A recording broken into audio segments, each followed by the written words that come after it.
Hi guys, this is Seth. Welcome back to Warthog Defense. This is our newest video. Ukrainian military intelligence has taken out a Russian command post in occupied Melitopol. The strike hit a logistic hub where Russian troops and vehicles were stationed, killing at least 5 soldiers. It's another blow to Russian organization behind the front lines, targeting how and where they organize their forces. In temporarily occupied Melitopol, the main intelligence directorate of the Ministry of Defense and the resistance movement carried out an operation that resulted in the elimination of 5 invaders and a command post. About this reported Gilwer press service. The operation was carried out on July 10th on the territory of one of the enterprises in temporarily occupied Melitopol Zaporizhia region.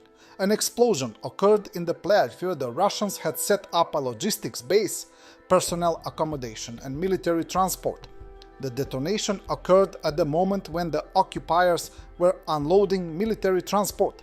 5 invaders from the so-called Russian Guard were eliminated. In addition, the explosion also destroyed a satellite communications hardware station, which the occupiers planned to use to control the troops.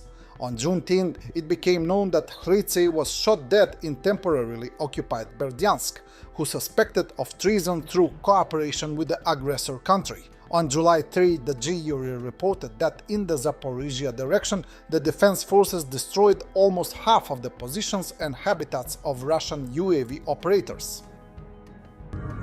Ukraine's 46th Brigade publishes new footage of Russian FPV drone strikes on the Kramatorsk-Dobropilya route. Russian units have reached operational strike range and are conducting over 100 attacks in a short time frame. Deep State reports.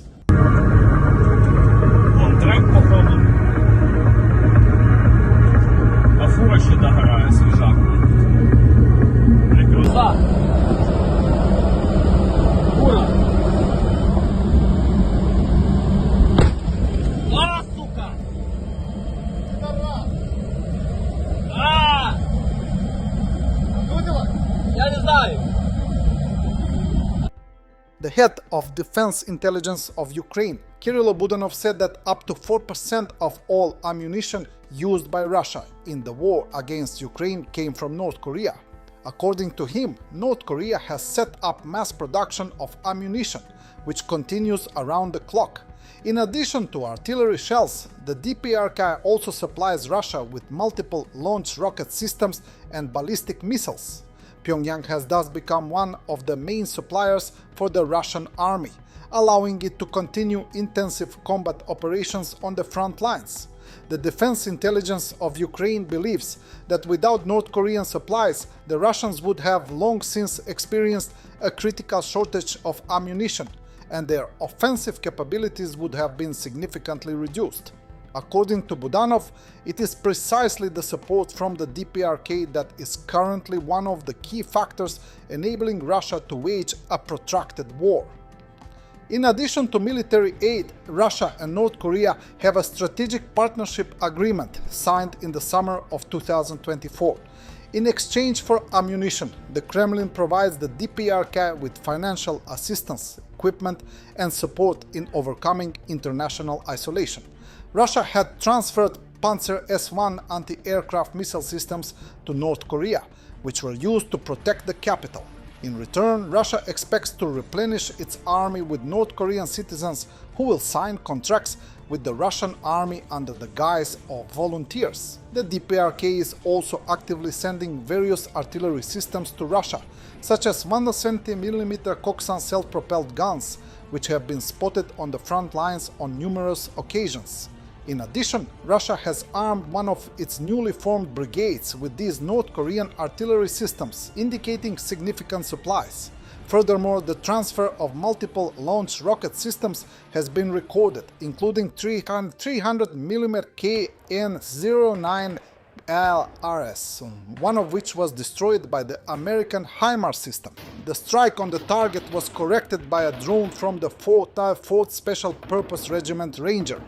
As for confirmation of this fact, a video showing the moment of destruction of an enemy system has appeared in the open access. Russian military channels report Ukraine is nearing final development and production of the HRIM-2 ballistic missile. Comparable to ATACMS, it reportedly has a 200 to 500 km range, 100 to 350 kL warheads, and speeds up to 3000 mph. A major step in Ukraine's strike capability. Ukraine has successfully tested the first domestic ballistic missile. President of Ukraine Volodymyr Zelensky announced this during the Ukraine 2024 Independence Forum. He congratulated the domestic defense industry on this. The tests were successful. The first Ukrainian ballistic missile was tested, and it was a positive test, the president of Ukraine shared during the forum. He emphasized that he did not intend to announce this at first, but decided to inform the public about the results of the work of people working in the domestic defense industry. Since we have come to this, what other achievements of Ukraine are there? I thought it was too early to talk about it, but I would like the public to assess this. Our people who work 24/7 at defense enterprises. In early August, it was announced that the Ukrainian Cabinet of Ministers had allocated additional funds for the country's missile program. 2 weeks earlier, the president had shared that Ukraine was approaching the use of domestic ballistic missiles, and today, on August 27, 2024, he officially confirmed the successful tests.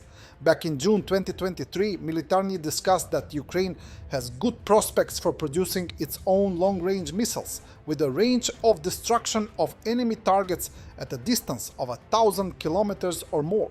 At the time, Oleksiy Reznikov, then Minister of Defense, spoke on this. In February 2022, before the start of Russia's large-scale aggression, Ukraine allocated several hundred million hryvnias for the missile industry, which in particular provided funding for creating a domestic operational and tactical complex known as Sapsan and Hrim-2. Russian massive attack on Ukraine last night, 2 killed and 14 injured in Chernivtsi, 6 injured in Lviv. 2 people were killed on the spot by falling debris in Chernivtsi, a 26-year-old woman and a 43-year-old man. Residential buildings, administrative offices, shops and cars were also damaged. In Lviv, residential buildings and 2 industrial facilities were damaged. 6 people injured, including an 11-year-old boy. In Lutsk, a 1-story house caught fire due to a Russian attack. In Kharkiv, a critical infrastructure facility was hit. According to local authorities, the main strike targeted a plant that has been closed for several years. 1 person was injured in the Kievsky district. In Cherkasy region, 8 private houses were damaged by the blast wave. Around 50 households are currently without electricity, and utility workers are already working on restoration. In Kirovohrad region, about 10 private houses were damaged in one of the communities of the Holovanivsky district. Roofs were destroyed and windows, doors and fences were blown out. Thanks for watching, and don't forget to subscribe. Also, if you want to support Warthog Defense, please become our member and get early access to new videos, exclusive members-only videos, and become administrator in comment section. The membership link is in the description. Rescues every day. We had a guy last week at 6 rescues in 6 days. You know, he's doing the job every day.